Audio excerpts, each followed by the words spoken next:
Estimados hermanos y amigos, el tema de hoy es Isaías y la salvación de la Jerusalén celestial. El profeta Isaías habla en una misma profecía sobre dos eventos redentores que sucederían en el futuro en relación con el pueblo de Judá. Esto es frecuente en todo su libro. El primer evento tenía que ver con el juicio de destrucción que llevó a Judá al cautiverio babilónico y su posterior regreso a la ciudad terrena de Jerusalén 70 años después para reconstruirla y seguir siendo el pueblo y cauce por el que habría de venir el Cristo Redentor prometido. Y el segundo evento tenía que ver con la venida misma de ese Mesías, muchos años después, en el tiempo de Dios, para redimir de sus pecados a un pueblo formado por personas de toda la humanidad, mediante la muerte vicaria del Cristo, y hacer morada en y con ellos por el Espíritu Santo, formando una ciudad espiritual denominada Jerusalén la Celestial. Una profecía, por tanto, y dos redenciones. La primera, el tipo simbólico, y la segunda, el cumplimiento amplio de la anterior. Veamos. El pueblo de Israel fue desterrado a Babilonia y años después regresó a Jerusalén. El pecado llevó a Judá al cautiverio y destierro en Babilonia. Esta destrucción y cautiverio de Judá fue un juicio por su deslealtad y desobediencia. En Segundo de Reyes 24, 1 al 4 y 14, se nos dice que subió Nabucodonosor, rey de Babilonia, contra Judá para que la destruyesen, conforme a la palabra de Jehová, y llevó en cautiverio a toda Jerusalén. Y en Segundo de Crónicas 36, 17 y 19 al 20 se dice: y quemaron la casa de Dios y rompieron el muro de Jerusalén y consumieron a fuego todos sus palacios. Por tanto, Dios destruyó Judá y Jerusalén y se llevó a su pueblo cautivo a Babilonia. Pero Dios en su misericordia dejó un remanente con vida que no fue destruido. Esos que fueron a Babilonia no fueron evidentemente destruidos. Los que fueron llevados cautivos pues conservaron la vida. Isaías 10, 20 al 21. Los que hayan quedado de Israel y los que hayan quedado de la casa de Jacob, el remanente de Jacob. Ezequiel 6, 8. Mas dejaré un resto, de modo que tengáis entre las naciones algunos que escapen de la espada cuando seáis esparcidos por las tierras. Dios se dejó un remanente. Algunos escaparon de todo lo que fue el asedio babilonio. Escaparon porque temieron a Dios, temieron las profecías dadas por Isaías y huyeron antes de que estos juicios vinieran. Y evidentemente al huir salvaron sus vidas. Y otros se quedaron. Muchos murieron, pero parte de esos que quedaron fueron llevados cautivos. Al final, de una manera o de otra, Dios se dejó un remanente con vida que no fue destruida. Así pues, pasados los 70 años de castigo, el remanente regresó a Jerusalén. El tiempo de castigo en Babilonia fue la voluntad expresada por Dios. Jeremías 29:10. Así dijo Jehová: cuando en Babilonia se cumplan los 70 años, yo os visitaré y despertaré sobre vosotros mi buena palabra, para haceros volver a este lugar. Segundo de Crónicas 36, 20 al 21. Fueron llevados cautivos para que se cumpliese la palabra de Jehová por la boca de Jeremías, hasta que los 70 años fueron cumplidos. Así pues, cumplido el tiempo de Dios, el pueblo de Judá regresó de Babilonia a Jerusalén. En el tiempo exacto de Dios sucedió aquello. Segundo de Crónicas 36, 22 al 23. Para que se cumpliese la palabra de Jehová por medio de Jeremías, despertó el espíritu de Ciro, rey de los persas, el cual hizo pregonar por todo su reino: Jehová Dios me ha encargado que le edifique casa en Jerusalén. Quien haya entre vosotros de todo su pueblo, sea Jehová su Dios con él y suba. Por tanto, en el tiempo de Dios, su pueblo regresó a Jerusalén. En Judá, una vez allí, los israelitas construyeron el templo, construyeron la ciudad y el muro de Jerusalén. Lo primero que hicieron al llegar a Judá fue edificar el templo de Jerusalén. Esdras 1:1 al 2, 6 al 3. Para que se cumpliese la palabra de Jehová por boca de Jeremías, despertó Jehová el espíritu de Ciro, rey de Persia, el cual hizo pregonar por todo su reino, diciendo: Jehová, el Dios de los cielos, me ha mandado que le edifique casa en Jerusalén, que está en Judá, como lugar para ofrecer sacrificios. El templo fue empezado en tiempos de Ciro el persa y acabado en tiempos de Darío el persa. Esdras 6, 14 al 15. Y los ancianos de los judíos edificaban conforme a la profecía del profeta Ageo y de Zacarías.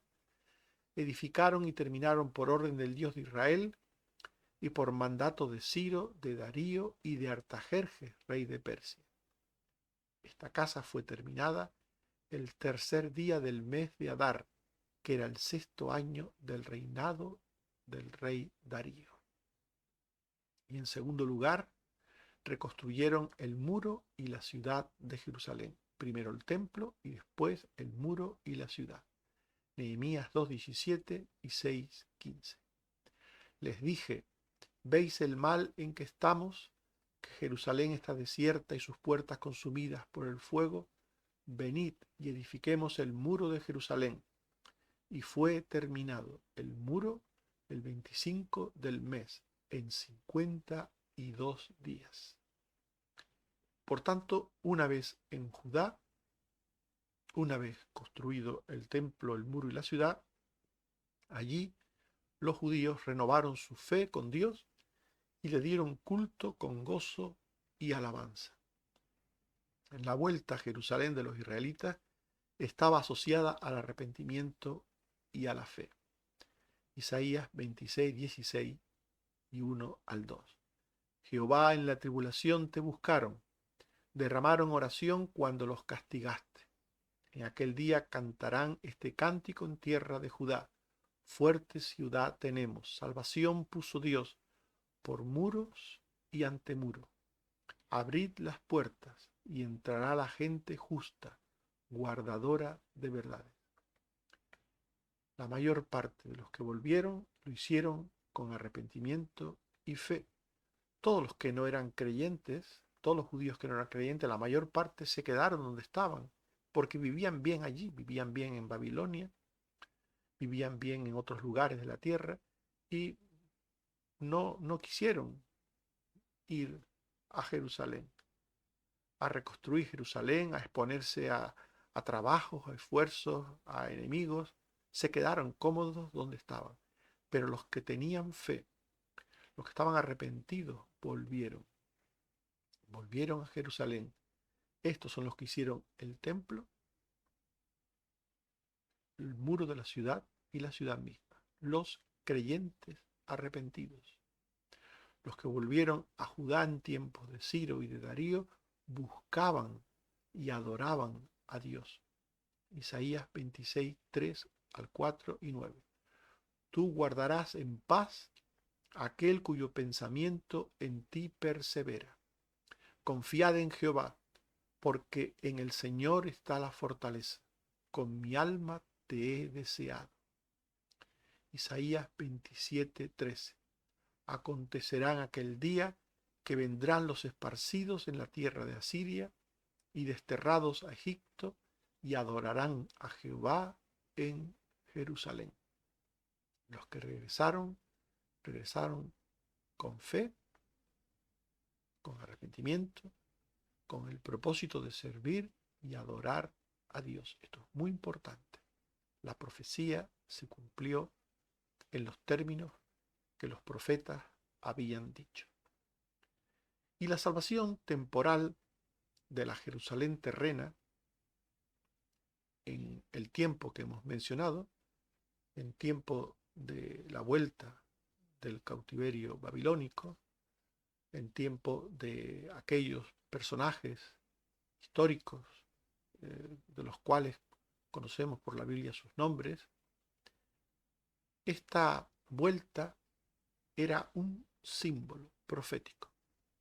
La salvación temporal de la Jerusalén terrena era un símbolo profético de la salvación eterna de la Jerusalén celestial. El profeta Isaías habla de dos aspectos del cumplimiento de sus profecías. Uno, primero, su profecía se cumple en el Israel terreno y temporal, en tiempos de Zorobabel, de Esdras y de Nehemías, en tiempos de los reyes persas Ciro a Darío. Isaías 11:11 al 12. Acontecerá en aquel tiempo que Jehová alzará su mano para recobrar el remanente de su pueblo que aún quede en Asiria, Egipto, Patros, Etiopía, Elán, Sinar y Amat, y en las costas del mar. Y levantará pendón a las naciones, y juntará los desterrados de Israel, y los esparcidos de Judá de los cuatro confines de la tierra.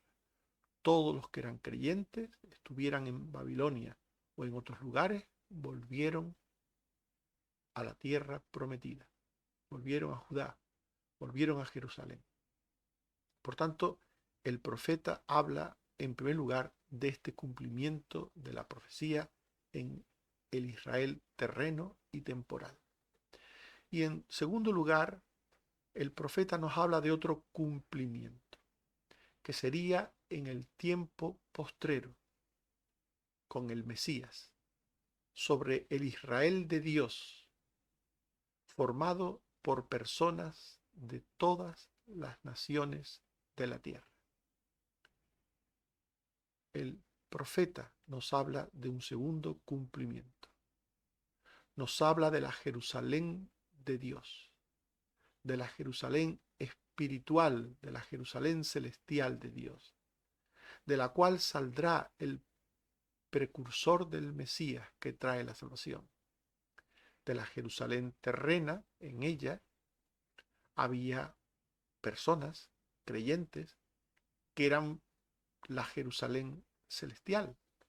No todos los judíos en la carne eran creyentes. No todos los que pertenecían a la Jerusalén terrena eran creyentes y pertenecían a la Jerusalén celestial. De la Jerusalén de Dios saldría el precursor del Mesías que traería la salvación. En Isaías 37:32 se dice: de Jerusalén saldrá un remanente y de Sión los que se salven. La salvación vendría de los judíos. Isaías 42 al 3. Hablad a Jerusalén, decidle que su tiempo es ya cumplido. Vos que claman el desierto, preparad camino a Jehová, enderezad calzada a nuestro Dios. El precursor del Mesías saldría también de Jerusalén. No solo el Mesías, sino su precursor. De la Jerusalén de Dios saldría la palabra de salvación para todas las naciones. Isaías 2:1 al 3. Lo que vio Isaías acerca de Judá y de Jerusalén, Acontecerá en lo postrero de los tiempos, que será confirmado el monte de la casa de Jehová, y correrán a él todas las naciones, y vendrán muchos pueblos, y dirán: venid a la casa del Dios de Jacob, y nos enseñará sus caminos. Saldrá de Jerusalén la palabra de Jehová. Por tanto, el propósito redentor de Dios, desde el principio de los tiempos, como le dijo a Abraham, era bendecir a todas las naciones de la tierra,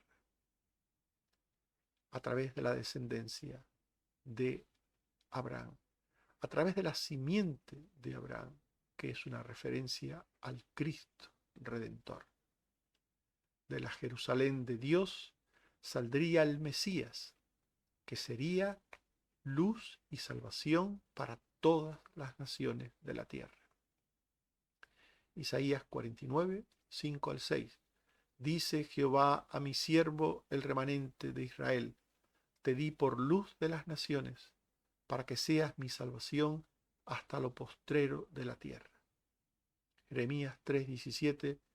En aquel tiempo llamarán a Jerusalén trono de Jehová, y todas las naciones vendrán a ella en el nombre de Jehová en Jerusalén. Todas las naciones se beneficiarían de la salvación que saldría de Jerusalén. El apóstol Pablo confirma estas enseñanzas refutando la herejía judaizante. Los judaizantes eran creyentes a su manera. Eran creyentes judíos que presuntamente habían aceptado al Mesías, pero lo habían hecho al margen del mensaje apostólico, no como los apóstoles lo enseñaban, sino a su manera.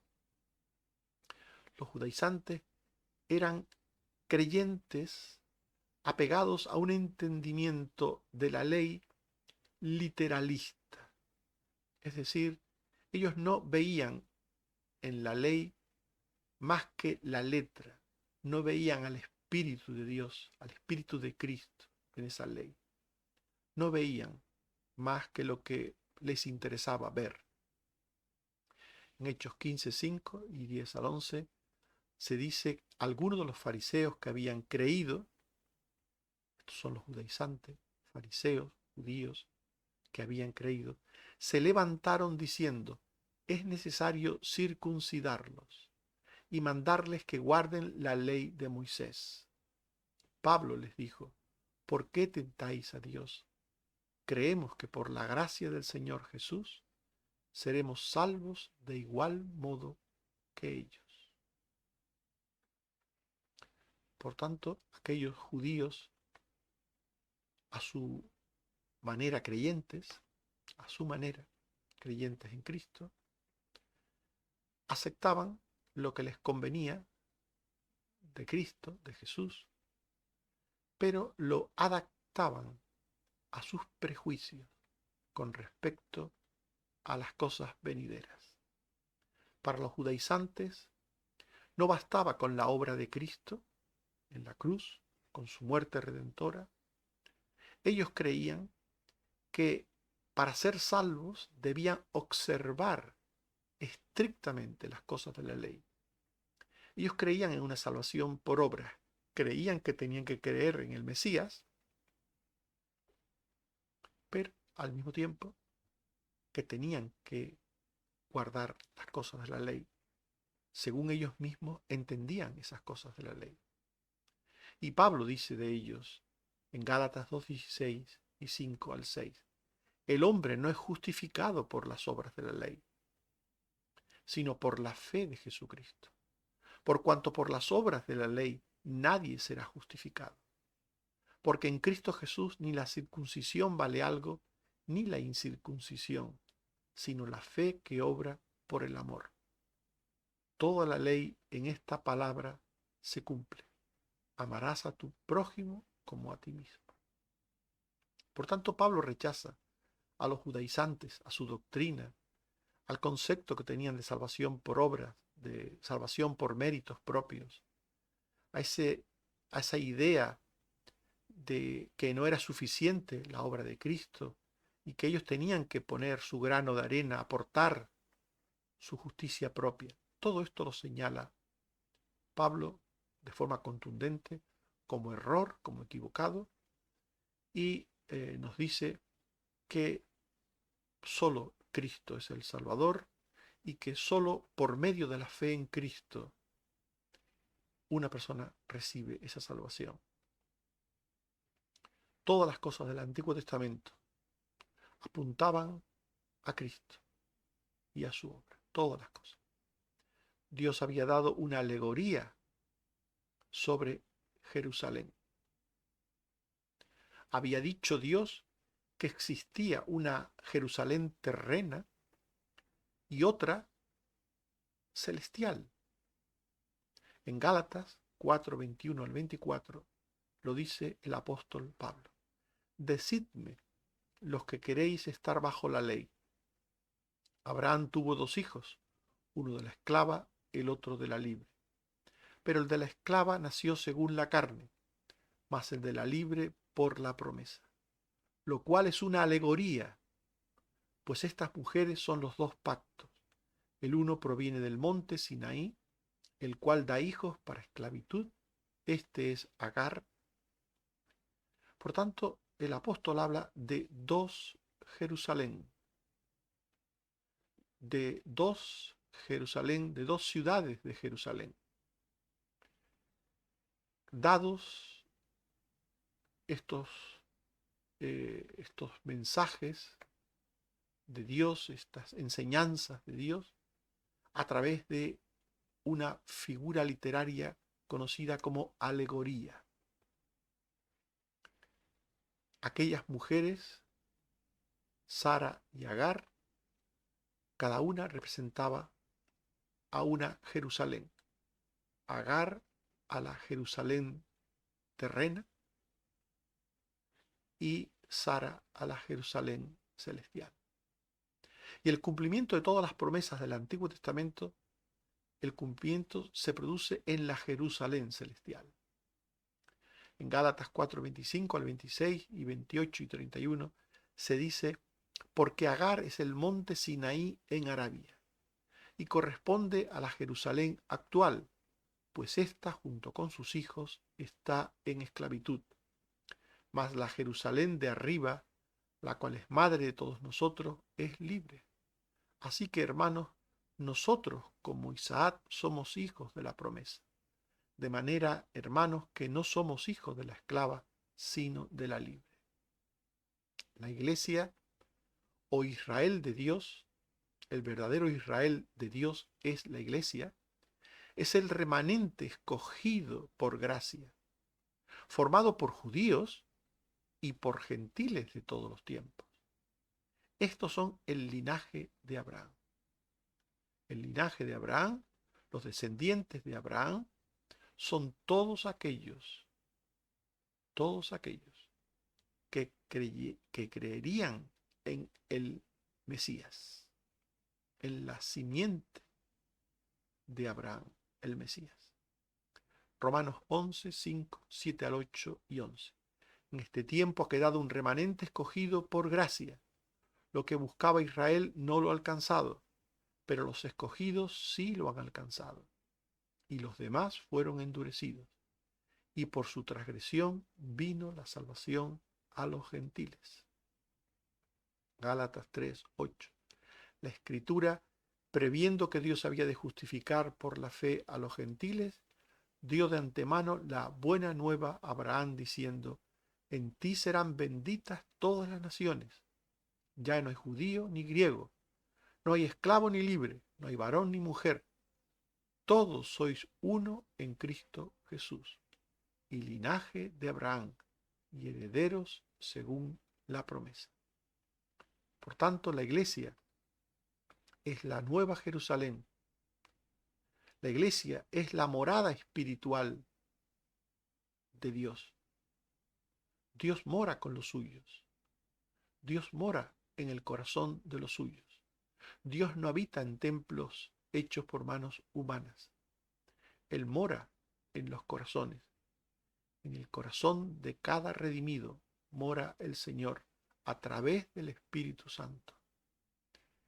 Y todo su pueblo, los redimidos, de forma conjunta, la iglesia, forman la nueva Jerusalén, la morada de Dios en un mundo nuevo. En Isaías 65, 17, 19 se dice: yo crearé nuevos cielos y nueva tierra, y de lo primero no habrá memoria, ni más vendrá al pensamiento. Mas os gozaréis y os alegraréis para siempre, porque aquí que yo traigo a Jerusalén alegría y gozo. Y me alegraré con Jerusalén y con mi pueblo, y nunca más se oirán en ella lloro ni clamor. Por tanto, la Jerusalén nueva está asociada a nuevos cielos y nueva tierra.